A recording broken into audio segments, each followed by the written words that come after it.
15 दिवसात road complete. आता शेवटी इंडस्ट्रीला तुम्हाला इन्फ्रास्ट्रक्चर द्यायला पाहिजे ना. पण हे सगळं होत असताना आपल्या इंडस्ट्रीला, मग तर औरंगाबाद असेल, चाकण असेल, पुणे असेल, एक मोठा प्रश्न गेल्या काही काळामध्ये भेडसावतोय तो जागोजागचे माफिया जे तिथं खंडण्या वसूल करतात उद्योजकांकडून, आणि या खंडणीखोरांमुळं उद्योग जगत भयंकर परेशान आहे. त्याचं काय करणार आहे?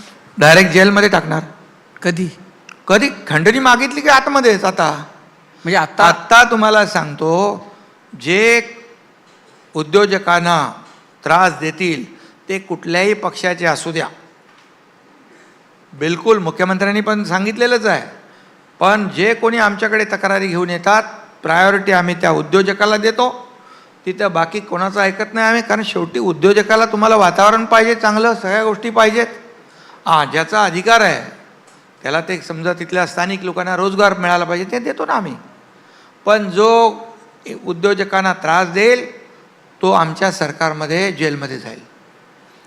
शिंदेसाहेब, हे सरकार जेव्हा सत्तेवर आलं, जेव्हा तुम्ही मुख्यमंत्री होतात, खूप वेगवेगळ्या प्रकारच्या इतक्या योजना तुम्ही आणल्यात. लाडकी बहीणपासून दवाखाना, शिवभोजन, खूप वेगवेगळ्या प्रकारच्या. आता जे दिसतंय त्या सगळ्या योजना एकतर बंद होत आहेत किंवा त्यांना कात्री लागते आहे. आता त्याचं ॲनालिसिस करताना बातम्या अशा येतात की शिंदेंच्या योजनेला ती बंद केली, ही योजना बंद केली, ती योजना बंद केली. हे काही तुमची मिलीभगत आहे की म्हणायचं की शिंदेंच्या योजना बंद झाल्या, प्रत्यक्षामध्ये सरकारला त्या योजना राबवणं शक्यच नाही आहे, त्याचा आर्थिक बोजा असा आहे की त्या राबवणं आता सरकारला आर्थिकदृष्ट्या परवडणारं नाही. त्यामुळं फक्त अशी बातमी होती आणि त्या माध्यमातून सरकार स्वतःची त्या योजनांपासून सुटका करून घेते. बघा, आम्ही जे बोललो ते करूनही दाखवलं. लाडकी बहीण योजना सगळे काय म्हणाले, चुनावी जुमला आहे. त्यांना वाटलं आता देणार, मग कोर्टात गेले, कोर्टाने त्यांना लप्पड दिली, वळवलं. आम्ही लाडकी बहीण योजना राबवली, 1500 रुपये देणं सुरू केलं. लेक लाडकी लखपती ती योजना सुरू आहे आमची. आज या बाबतीमध्ये मुख्यमंत्र्यांनी स्वतः सांगितलं की, आणि अजितदादांनी पण काल सांगितलं की जे आम्ही बोललो आहे ते आमची आर्थिक परिस्थिती जशी जशी मजबूत होईल तसं आम्ही करणार. 2100 रुपये आम्ही बोललो आहे ते करणार, तुम्हाला सांगतो. आणि आज राज्यामध्ये 10 लाख कोटीचे प्रकल्प सुरू आहेत. ज्या राज्यामध्ये इन्फ्रा प्रोजेक्ट जास्त सुरू असतात ते राज्याची प्रगती वेगात असते. आणि त्याच्यातून माध्यमातून अलाइड इंडस्ट्रीज येतात, सगळं येतं, रेव्हेन्यू मिळतो, GST मिळतो, टॅक्स मिळतो, लोखंड येतं, सिमेंट येतं, हे सगळं येतं ना.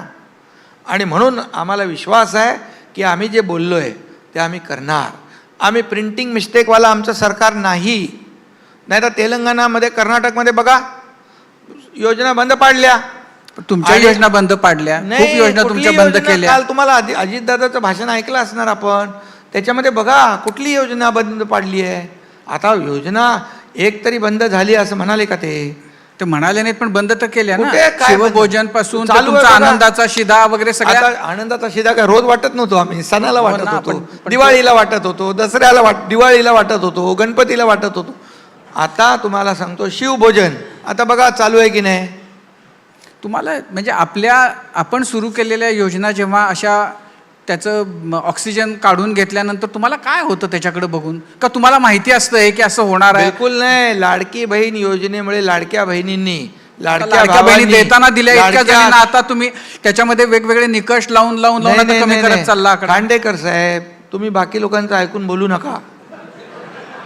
तुम्हाला मी सांगतो, ज्या पात्र लाडक्या बहिणी आहेत एकही बहीण वंचित राहणार नाही. आता जिकडे 4 व्हीलर गाडी आहे, इन्कम टॅक्स भरतायत, त्याच्यावर आता निकष आम्ही बदललेत का? 2.5 लाखाच्या पेक्षा जास्ती उत्पन्नवाल्याला देणार नाही आम्ही सांगितलं का?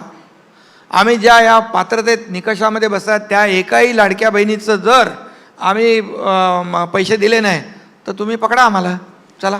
ज्यांनी 4 व्हीलर गाड्या घेऊन जे फिरत होते आणि ज्यांनी लाडक्या बहिणीचे पैसे घेतले आणि असं अपात्र जे दान तुम्ही केलेलं आहे मधल्या काळामध्ये निवडणुकीच्या आधी, त्यांना तुम्ही काही शिक्षा देणार आहात का? त्यांचे पैसे तुम्ही वसूल करणार का? की तुम्ही सरकारची फसवणूक केली? कोणाची? सरकारची, असे कोणाला- ज्यांनी ज्या कोणाला? अपात्र होत्या त्यावेळेला तर सगळ्यांना सरसकट ज्यांनी मागितलं